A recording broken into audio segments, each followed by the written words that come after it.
Hey guys, thank you for bearing with me on my break, a couple months not doing the podcast. I'm back at it. Got a couple episodes coming up. I'm excited, and I'm going to do something a little bit different.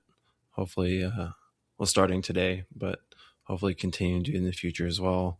I've really been enjoying writing articles on Substack, getting back to my roots as a writer. And so I want to start reading them and putting them out as a podcast as well. Also, I realized that with my podcast, that it's been kind of just having conversations with people and putting it out, but I haven't been really super engaged with the audience or vice versa. So I want to put it out there that I would love any feedback, what you like, what you think could be improved, topics that you've really enjoyed, topics that you want to hear about, or just anything else. I'd love to hear from you. So in this podcast episode, I will put my links to my socials. So feel free to reach out. I'd love to talk to you.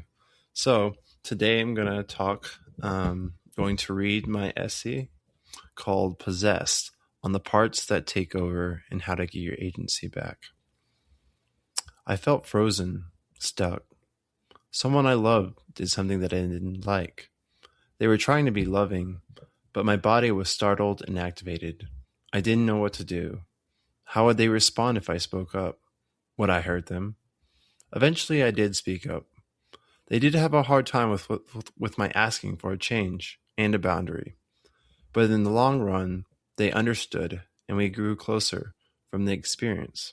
It felt good. I felt like I could breathe. I was not making myself smaller, and I respected myself for speaking up. Many times in life, I haven't spoken up. I've let people walk all over me. I felt resentful, shameful, and trapped. In these moments, we become possessed. No, not in the religious definition of a word, not by a demon, but by an emotion or part of ourself that takes over. The particular part that possessed me in that moment is one that believes that it is unworthy of boundaries or saying no, because when we were younger, these were broken or ignored by those we loved. At the time, as a little child, it was safer for us to believe that there was something wrong with us than to believe there was something wrong with our authority figures. We lost agency and became disempowered. These limited beliefs affect us in many ways. Lack of boundaries erases the filter of our awareness. We take in other people's energy. We're easily overstimulated and feel claustrophobic in large groups. We can often feel trapped or suffocated. Lack of boundaries makes the external world so loud that it becomes difficult to hear and make sense of our internal world. We lose our sense of identity, needs, and desires. We become disconnected from our body, full of restless energy, without an outlet or way to process it. We may be labeled with ADHD. When I was homeschooled as a child, I could not sit still. During school time, I would throw myself out of my desk as a restless energy possessed me. This inner chaos overloads our ability to self-regulate. We become disorganized and undisciplined. All these patterns can culminate into an eventual depression. We feel like we can never change or get out of these cycles. We don't feel like we can or know how to ask for help. Often, when people offer us encouragement, we have a hard time believing in them because we don't believe in ourselves. We eventually become so disempowered that we feel possessed by hopelessness. The only way out is to ask for help. In college, I asked for help and began going to counseling. I learned meditation to deal with my anxiety. In grad school, I reached out to God and had a spiritual awakening that transformed my life. The truth is, asking for help is not weakness.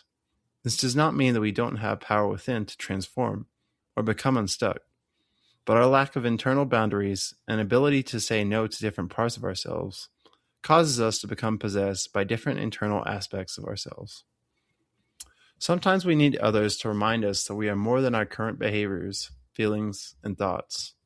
We need healthy mirrors to see the empowered version within, and from that place, dialogue with the disempowered parts that have been possessing us. Through this process, we begin to establish an inner relationship in dialogue with the parts within us. We begin to understand each of them and what they're trying to do for us. In this process, we begin to discover and identify ourselves from a deeper place, a place of love and compassion. We start to feel empowered and slowly take agency in our life. Our internal empowerment starts to reflect in our outer life as we replace unhealthy habits with healthy replacements.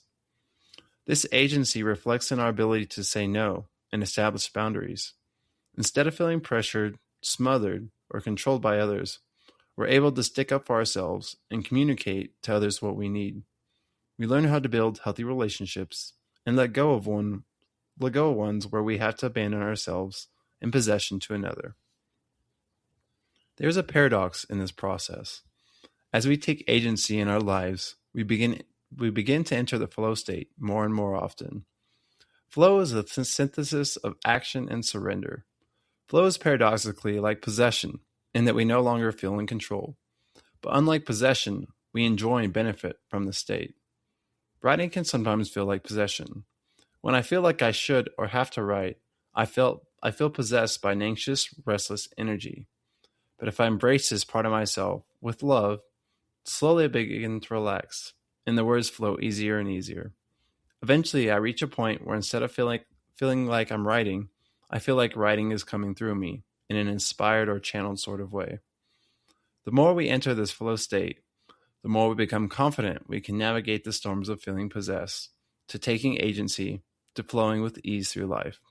We become confident that as we encounter blocks in life, because we will have trouble throughout life, we will be able to dissolve them faster and faster. We accelerate our healing, growth, and potential. We start to feel more connected with our internal world, and experience of life grows richer. We begin to see and act from our spirit rather than our ego. This feels like coming home to our true self. You can take agency in your life. You don't have to be possessed by unhealed parts of yourself. Reaching out for help is not more disempowerment, but an act of reclaiming your life. Thanks for listening, guys.